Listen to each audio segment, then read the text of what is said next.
నమస్కారం. దూరదర్శన్ వార్తలకు స్వాగతం. నేను మీ సరిత. ముందుగా ఈనాటి వార్తలోని ముఖ్యాంశాలు.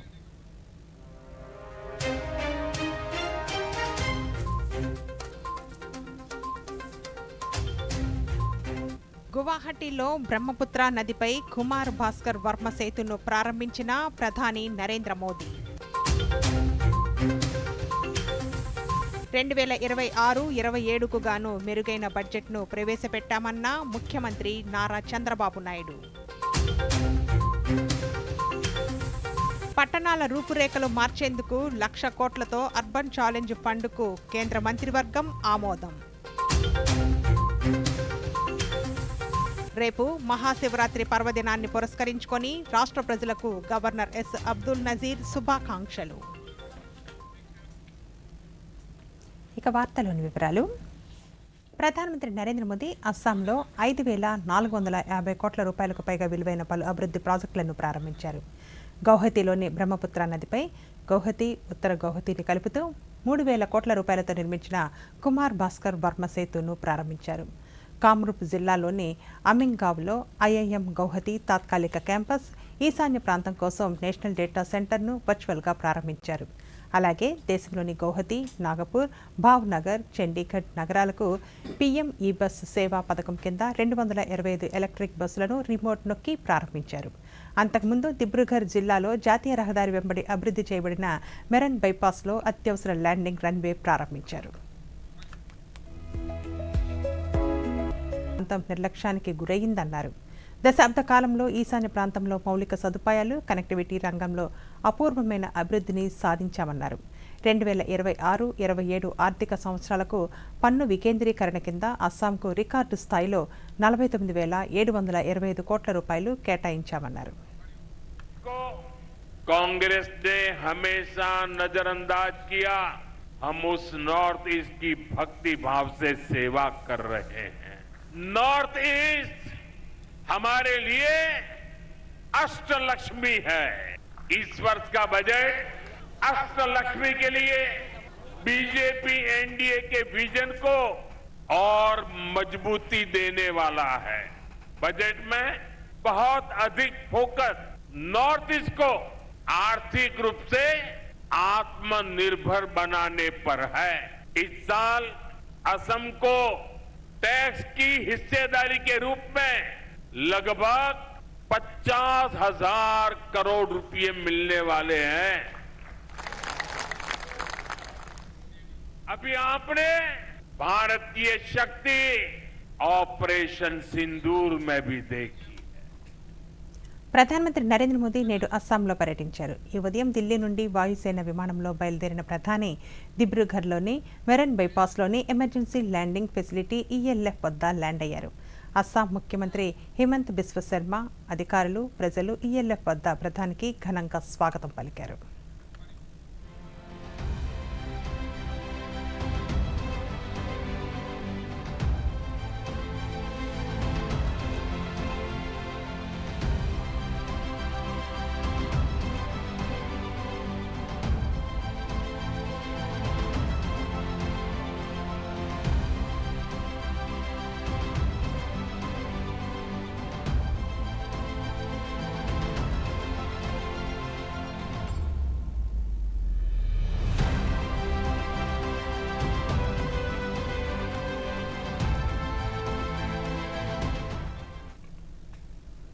అనంతరం దిబ్రూఘర్లోని ఎమర్జెన్సీ ల్యాండింగ్ ఫెసిలిటీ వద్ద యుద్ధ విమానాలు, రవాణా విమానాలు, హెలికాప్టర్ల వైమానిక ప్రదర్శనను ప్రధాని వీక్షించారు. ఈ మెరైన్ బైపాస్ను భారత వైమానిక దళం సమన్వయంతో అభివృద్ధి చేశారు. ఈశాన్య ప్రాంతంలో ప్రకృతి వైపరీత్యాలు సంభవించినప్పుడు వ్యూహాత్మక అవసరాల సమయంలో, రెస్క్యూ పరిస్థితుల్లో రిలీఫ్ కార్యకలాపాలను త్వరగా మోహరించడానికి ఈ బైపాస్లు వీలు కల్పిస్తుంది.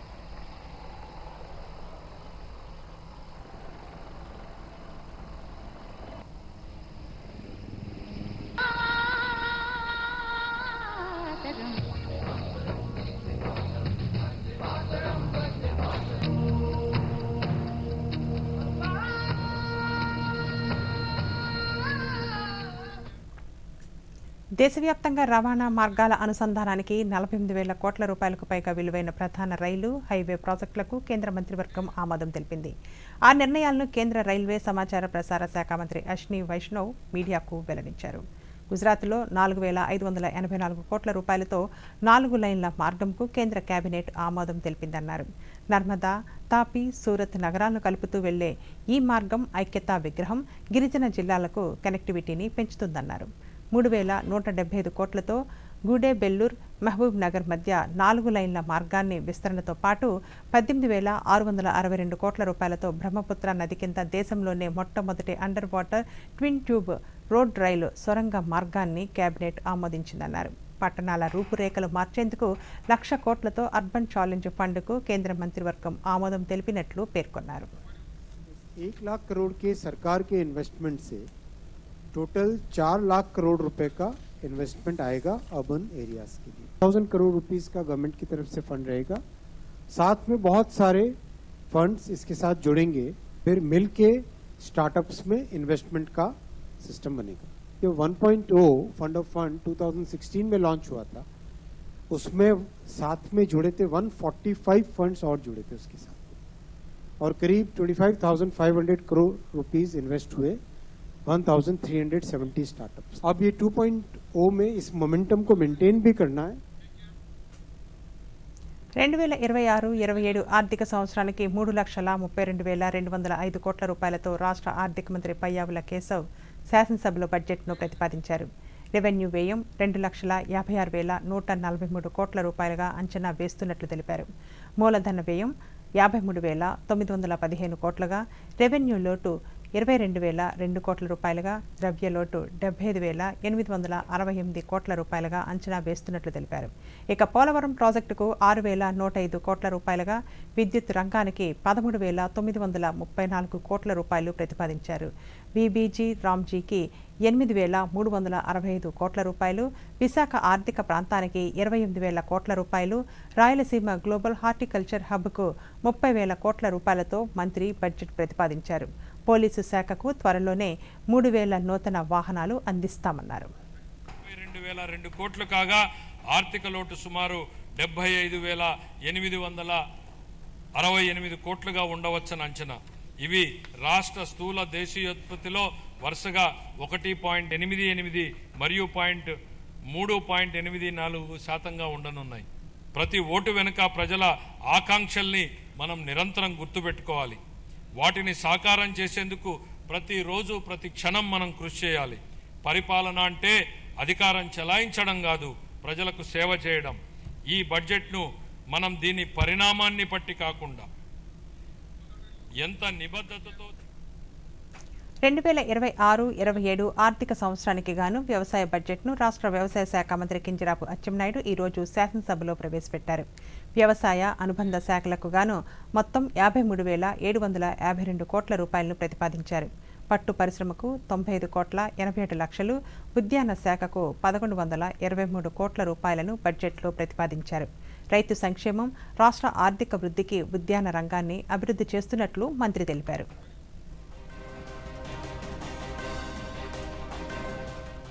ప్రజలకి 3 పూట్ల తిండి దొరికితే చాలు, ఆ ప్రభుత్వాలు అత్యంత ప్రభావవంతమైనటువంటి ప్రభుత్వాలుగా భావించబడేవే.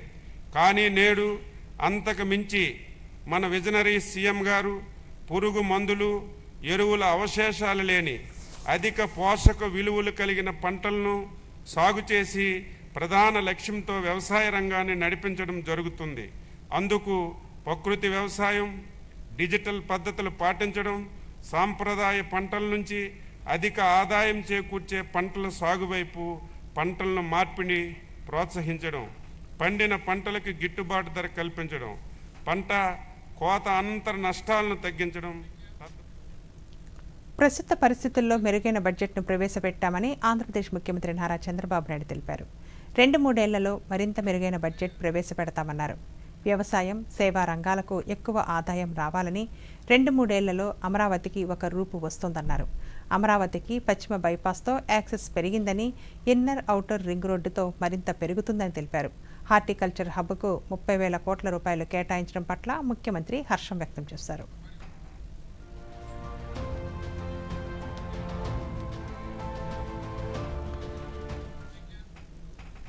రేపు మహాశివరాత్రి సందర్భంగా ఆంధ్రప్రదేశ్ ప్రజలకు రాష్ట్ర గవర్నర్ ఎస్ అబ్దుల్ నజీర్ శుభాకాంక్షలు తెలిపారు. ప్రపంచవ్యాప్తంగా లక్షలాది మంది భక్తులు మహాశివరాత్రి పండుగను ఎంతో భక్తి శ్రద్ధలతో ఆధ్యాత్మిక భావనతో జరుపుకుంటారని పేర్కొన్నారు. శివరాత్రి రోజున భక్తులు దీపాలు వెలిగించి శివుడిని పూజిస్తారని, రోజంతా ఉపవాసం ఉండి ప్రత్యేక పూజలు, అభిషేకాలు చేస్తూ శివుడిని ఆరాధిస్తారన్నారు. ఈ మహాశివరాత్రి పర్వదినం అందరిలో ప్రేమ, ఆప్యాయత, స్నేహం, సోదర భావం కలిగించాలని కోరుకుంటున్నట్లు తెలిపారు.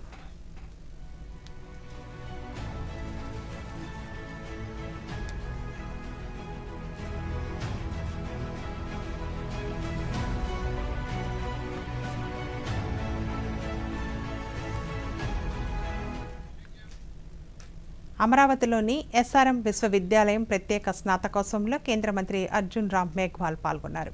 ఈ సందర్భంగా మంత్రి మాట్లాడుతూ green hydrogen, 3D printing, robotics వంటివి దేశాభివృద్ధిలో కీలక పాత్ర పోషిస్తున్నాయన్నారు. యువత అవకాశాలను అందిపుచ్చుకోవాలన్నారు. ఏఐ న్యాయ వ్యవస్థ రూపాన్ని మారుస్తోందని తెలిపారు. న్యాయశాఖలో పెండింగ్లో ఉన్న కేసులపై యువత ఏఐ వినియోగంపై పరిశోధన చేయాలని, అలాగే అవకాశాలు వెతుక్కుంటూ ముందుకు వెళ్లాలని సూచించారు.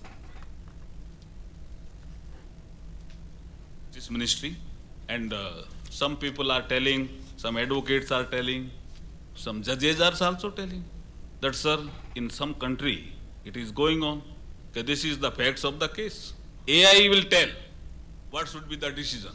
Then what advocate will do? It is a challenge. But can we stop the AI? No. Then we have to face the challenge, and we have to lead in this connection. A secretary, defense, R&D, DRDO chairman like Kamath will be there in the society. We will definitely lead in this connection also. రాష్ట్రంలోని ప్రతి ఇంటికి కుళాయి ద్వారా తాగునీరు అందించడానికి 14,000 కోట్ల రూపాయలతో పనులు చేపడుతున్నామని రాష్ట్ర పురపాలక శాఖ మంత్రి పి నారాయణ తెలిపారు. ఒంగోలు కలెక్టర్ కార్యాలయంలో ఒంగోలు అర్బన్ అథారిటీ, నగరపాలక సంస్థల పనితీరుపై నిర్వహించిన సమీక్షలో మంత్రి మాట్లాడుతూ రాష్ట్రంలోని 123 మున్సిపాలిటీలలో ప్రతి ఇంటికి తాగునీరు అందించేందుకు చేపట్టిన పనులకు సంబంధించి టెండర్ ప్రక్రియ ముగిసిందన్నారు. అలాగే 5,000 కోట్ల రూపాయలతో డ్రైన్ల నిర్మాణానికి చర్యలు తీసుకుంటున్నామన్నారు. ప్రతి ఇంటికి తాగునీరు ఇవ్వాలని, అది కూడా సర్ఫేస్ వాటర్, నదుల్లో ప్రవహించే ఆ వాటర్ తీసి ఇవ్వాలా, బోర్డు కాదని గవర్నర్ ముఖ్యమంత్రి గారు చెప్పడం. 14,000 కోట్ల రూపాయలకి డ్రింకింగ్ వాటర్ ఈ రాష్ట్రంలో 123 మున్సిపాలిటీస్ పిలిచాం. 14,000 కోట్లకి, 14,000 కోట్లతో యాక్చువల్గా వర్క్స్ స్టార్ట్ కాబోతున్నాయి. ఆల్రెడీ టెండర్ పిలిచినట్టుకి ఏదైతే టెండర్లు పిలిచామో దానికి సంబంధించి యాక్చువల్గా ఏంటంటే వాళ్ళు పైపులు అవన్నీ ఆర్డర్లు ఇచ్చుకోవటం ఆ వర్క్ జరుగుతుంది. అది అయిపోగానే బహుశా మార్చిలో వర్క్ స్టార్ట్ చేసి 2 సంవత్సరాల్లో అది పూర్తి చేసి 14,000 కోట్లు కంప్లీట్ చేస్తే దాదాపు ఈ రాష్ట్రంలో ఉన్న అన్ని మున్సిపాలిటీలో ప్రతి ఇంటికి tap water, surface water, treated water ఉంటుంది. అదేవిధంగా డ్రైన్స్ మరొక ప్రాజెక్టు, అంటే రోడ్డుకు 2 పక్కలు ఉండే డ్రైన్స్ని పర్ఫెక్ట్గా చేయాలనే ఉద్దేశంతో మరొక 5,000 కోట్లతో గౌరవనీయ ముఖ్యమంత్రి గారు శాంక్షన్ ఇచ్చారు యాన్యుటీలో ఇవ్వమని. ఈ నెలాఖరులోపు ఎస్టిమేట్ పూర్తి చేస్తే నెక్స్ట్ మంత్లో టెండర్లు పిలిచి ఏప్రిల్ నుంచి మొదలు పెడితే అవన్నీ కూడా 2 సంవత్సరాలు పూర్తవుతాయి. అయితే ప్రజలకు ఏదైతే మాట ఇచ్చామో. ఇప్పుడు ఒక చిన్న విరామం. प्लेटफॉर्म नंबर 2 से चलने वाली सुपरफास्ट एक्सप्रेस के यात्रियों నేను ఇక్కడే ఉన్నా. నీకోసం కాదు, దీనికోసం మొబైల్ ఛార్జ్ చేయాలి. బుర్రని చాట్ చేయి. ఇలా పబ్లిక్ పోర్ట్ నుండి ఫోన్ చార్జ్ చేశారంటే పర్సనల్ డేటా అయిపోతుంది పబ్లిక్. చూసావా? నానా ఆగండి, నేను పే చేస్తాను. సిగ్నల్ లేదు. ఇప్పుడు ఎలా మరి? ఉందిగా ఫ్రీ వైఫై. బుర్రని వాడు కాస్త. పేమెంట్స్ కోసం నో ఓపెన్ వైఫై. అంటే మోసాలకి చెప్పే బాయ్ బాయ్. ఆర్బీఐ అంటోంది చేయండి సరైన ఆరంభం, అవ్వండి ఫైనాన్షియలీ స్మార్ట్. తిరిగి వార్తలకు స్వాగతం. తిరుపతి జిల్లాలోని శ్రీకాళహస్తీశ్వరుని బ్రహ్మోత్సవాలు వైభవంగా సాగుతున్నాయి. రాష్ట్ర ప్రభుత్వం తరపున దేవాదాయ శాఖ మంత్రి ఆనం రామనారాయణ రెడ్డి ఈరోజు పట్టు వస్త్రాలను సమర్పించారు. శ్రీకాళహస్తిలో 29 కోట్ల రూపాయలతో నూతనంగా నిర్మించిన శివం టు శివం రోడ్డును మంత్రి ప్రారంభించారు. ఈ సందర్భంగా మంత్రి మాట్లాడుతూ బ్రహ్మోత్సవాలకు తరలివచ్చే భక్తులకు అన్ని ఏర్పాట్లు పూర్తి చేశామన్నారు.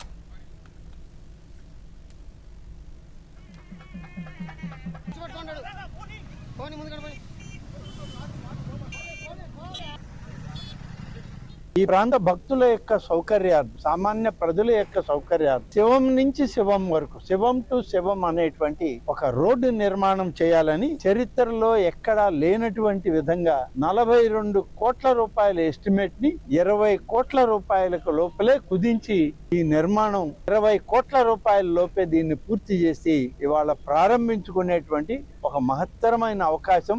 ఇది కూడా ప్రత్యేకమైనటువంటి అనుభూతి అని చెప్పి ఆ విగ్రహాలతోటి ఈ రోడ్డు వెంబడ నడిచినా వాహనంలో వెళ్ళినా ఒక మంచి అనుభూతి. శైవ క్షేత్రంలో మనం ఇక్కడి నుంచే ఆ శివుణ్ణి దర్శించుకుంటున్నాం, జ్ఞాన ప్రసూనాంబని చూస్తున్నామని. రేపు మహాశివరాత్రి సందర్భంగా పశ్చిమ గోదావరి జిల్లా పాలకొల్లు క్షీర రామలింగేశ్వర స్వామి ఆలయంలో పకడ్బందీగా ఏర్పాట్లు చేశామని జిల్లా కలెక్టర్ చెదలవాడ నాగరాణి తెలిపారు. క్షీర రామలింగేశ్వర స్వామి ఆలయాన్ని సందర్శించిన కలెక్టర్ శివరాత్రి పనులను అధికారులతో సమీక్షించారు. ఈ సందర్భంగా ఆమె మాట్లాడుతూ ఆలయ ప్రాంగణం, క్యూ లైన్లు, దర్శన మార్గాలు, ప్రసాదం పంపిణీ కేంద్రాలు, త్రాగునీటి సదుపాయం, శానిటేషన్, వైద్య శిబిరాలు, అగ్నిమాపక ఏర్పాట్లు, రాత్రి సమయాల్లో విద్యుత్ అవరోధం లేకుండా జనరేటర్ ఏర్పాటు తదితర అంశాలపై ప్రత్యేక దృష్టి పెట్టామన్నారు.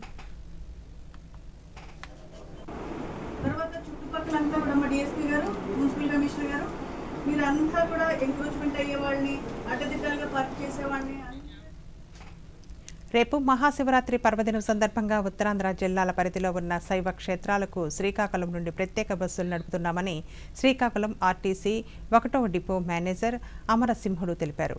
ప్రముఖ శైవ క్షేత్రాలైన శ్రీరామతీర్థం, మందస సాబికొండ, టెక్కలి మండల మల్లన్న స్వామి ఆలయం, దక్షిణ కాశీగా పేరుగాంచిన శ్రీముఖలింగం మొదలగు ఆలయాలకు వెళ్లే భక్తుల సౌకర్యార్థం రోడ్డు రవాణా సంస్థ సుమారు 43 ప్రత్యేక బస్సులను ఏర్పాటు చేసిందని ఆయన శ్రీకాకుళంలో తెలిపారు. సౌకర్యార్థము ప్రత్యేక బస్సులు ఏపీఎస్ఆర్టీసీ శ్రీకాకుళం జిల్లా నుండి నడపడానికి ప్రణాళికలు తయారు చేయబడ్డాయి. సాపకోట జాతరకు మన పలాస డిపో నుండి 10 బస్సులు, అలాగే రావివలసల ఎండల మల్లికార్జున దేవస్థానం దర్శించుకునే భక్తుల సౌకర్యార్థం టెక్కల నుండి 5 బస్సులు, శ్రీముఖలింగం స్థానానికి వెళ్లే భక్తుల సౌకర్యార్థం శ్రీకాకుళం 2 డిపో నుండి 5 బస్సులు, అలాగే చక్రతీర్థ స్నానం ఈ నెల 18వ తేదీన ఏదైతే జరుగుతుందో దానికి 10 బస్సులు, అలాగే మనకి రామతీర్థం పుణ్యక్షేత్రానికి కూడా శ్రీకాకుళం నుండి 15 బస్సులు మనకు ప్రత్యేక బస్సులు నడపడానికి ఏర్పాట్లు చేయబడ్డాయి. రద్దీకి అనుగుణంగా ఈ బస్సుల సంఖ్యని పెంచడానికి కూడా అవకాశం ఉంది. కాబట్టి భక్తులందరూ కూడా ఈ సదుపాయం. శ్రీకాకుళం జిల్లాలో ఈ నెల 17వ తేదీన డీ వార్మింగ్ డే నిర్వహిస్తున్నామని జిల్లా వైద్య ఆరోగ్య శాఖ అధికారి డాక్టర్ కె అనిత తెలిపారు. ఈ అంశంపై శ్రీకాకుళంలో ఆమె మాట్లాడుతూ జిల్లా వ్యాప్తంగా 4,27,000 మంది విద్యార్థులకు ఆల్బెందాజోల్ మాత్రలు పంపిణీ చేసి అక్కడే పిల్లలతో మింగిస్తామని వివరించారు. రక్తహీనతను నివారించేందుకు కేంద్ర రాష్ట్ర ప్రభుత్వాలు ఈ కార్యక్రమాన్ని చేపట్టాయని 1 నుండి 19 సంవత్సరాల వయసు వారు విధిగా నులుపురుగుల నివారణకు ఈ మాత్రలు వేసుకోవాలని సూచించారు.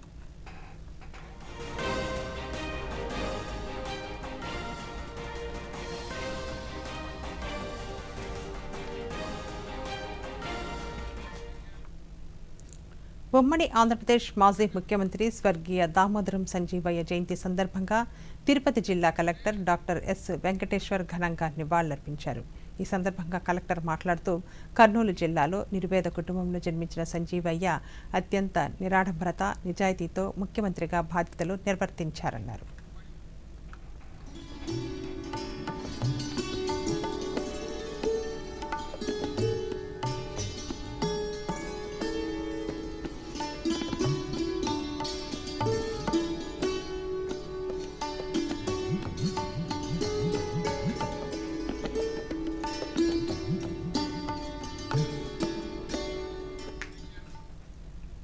తిరుపతి రైల్వే స్టేషన్లో సాంకేతికత వినియోగంతో ఫేస్ రికవరీ పద్ధతులను పాటించనున్నట్లు దక్షిణ మధ్య railway IG, principal chief security commissioner Aroma Singh Thakur తెలిపారు. తిరుపతికి వచ్చే ప్రయాణికుల భద్రతపై నిర్వహించిన సమీక్షలో ఆమె మాట్లాడుతూ ప్రయాణికులు, భక్తులకు పూర్తిస్థాయి భద్రత కల్పిస్తున్నామన్నారు. రైల్వే స్టేషన్లో అపరిచితులు ఇచ్చే తినుబండారాలను తీసుకోవద్దని హెచ్చరించారు.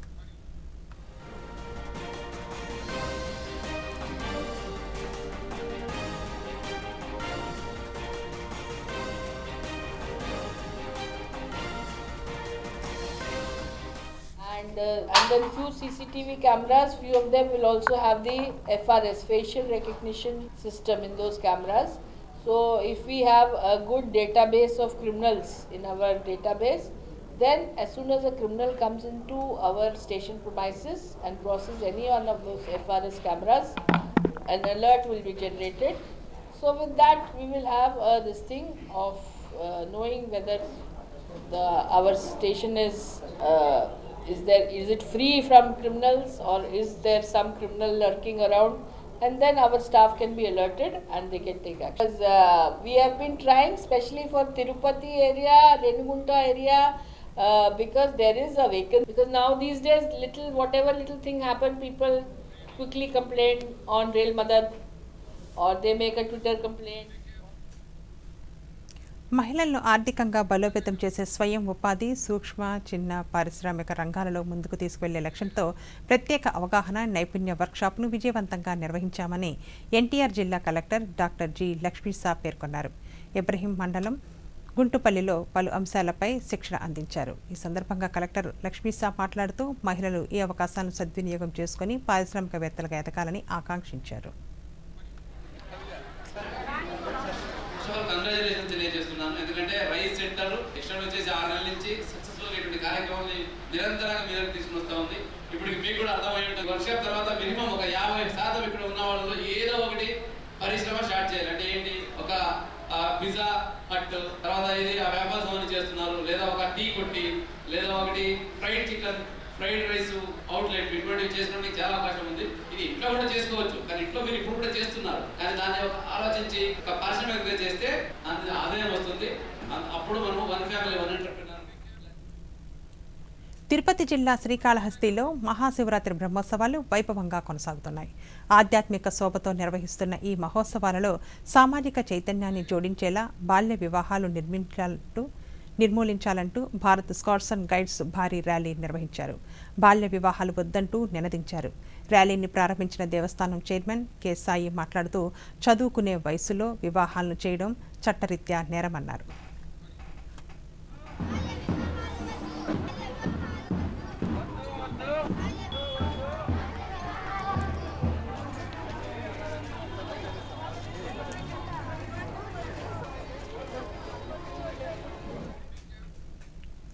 జర్మనీలోని మ్యూనిచ్లో జరిగిన సెక్యూరిటీ కాన్ఫరెన్స్ కార్యక్రమంలో కేంద్ర ఆర్థిక శాఖ మంత్రి నిర్మలా సీతారామన్ పాల్గొన్నారు. పర్యావరణ పరిరక్షణలో భారత్ సాధిస్తున్న విజయాలను, భవిష్యత్తు ప్రణాళికలను వివరించారు.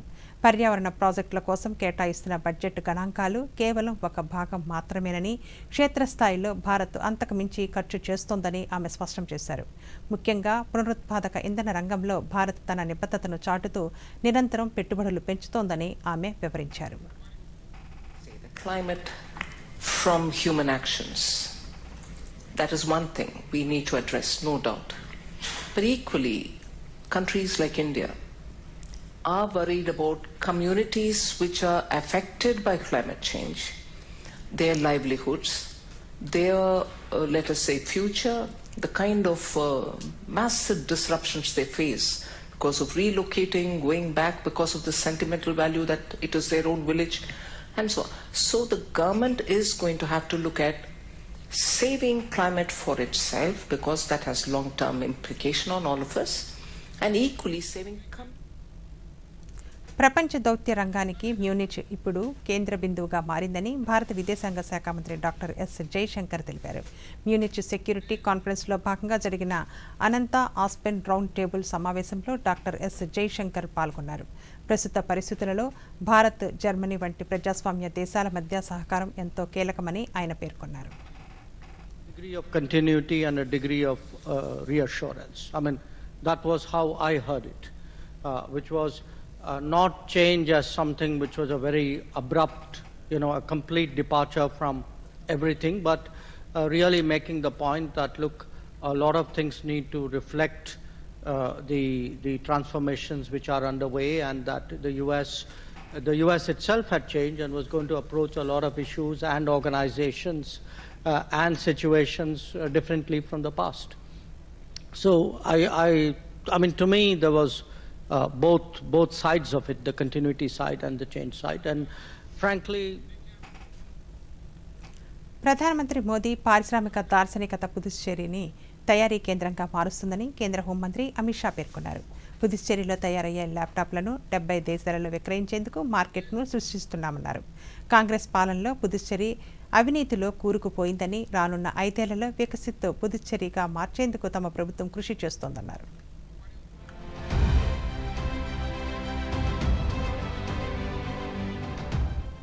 पांच साल तक कांग्रेस सरकार ने यहां पर भ्रष्टाचार और एक प्रकार से अव्यवस्था का माहौल बनाया था। 5 साल में हमने भ्रष्टाचार समाप्त करा, अव्यवस्था को व्यवस्था में बदला है और समय है अब अगले 5 साल पुदुचेरी को विकसित पुदुचेरी बनाने का टाइम आ गया है।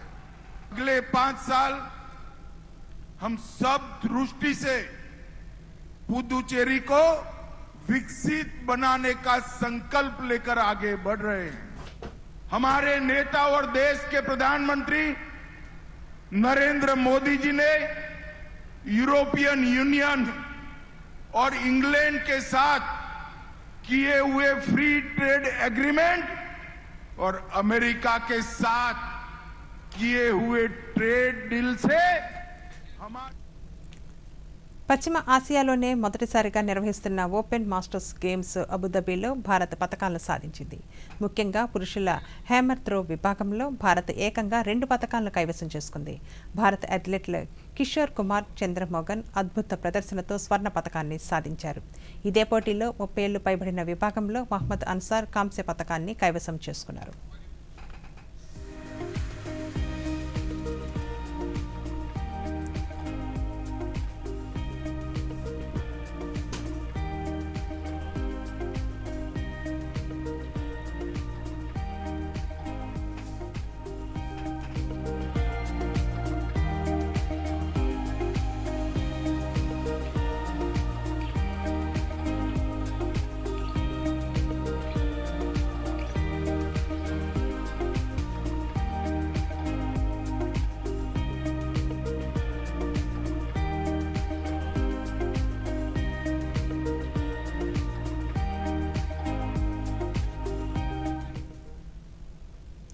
ప్రధానమంత్రి నరేంద్ర మోదీ తన మనసులోని భావాలను దేశ ప్రజలతో పంచుకునే మన్ కీ బాత్ కార్యక్రమం 131వ సంచిక ఈ నెల 22వ తేదీ ఆదివారం ఉదయం 11 గంటలకు ప్రసారమవుతుంది.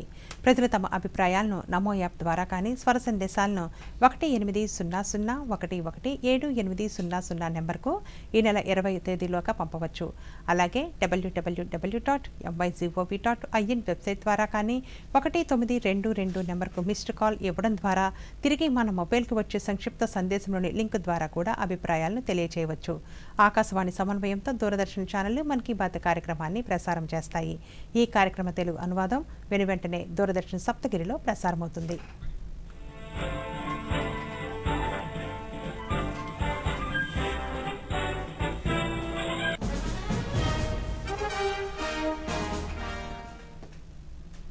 వార్తలు ముగించే ముందు ముఖ్యాంశాలు మరోసారి.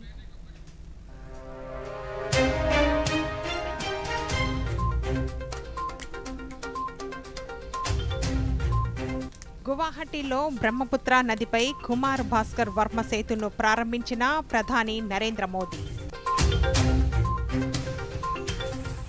2026-27కు గాను మెరుగైన బడ్జెట్ను ప్రవేశపెట్టామన్న ముఖ్యమంత్రి నారా చంద్రబాబు నాయుడు.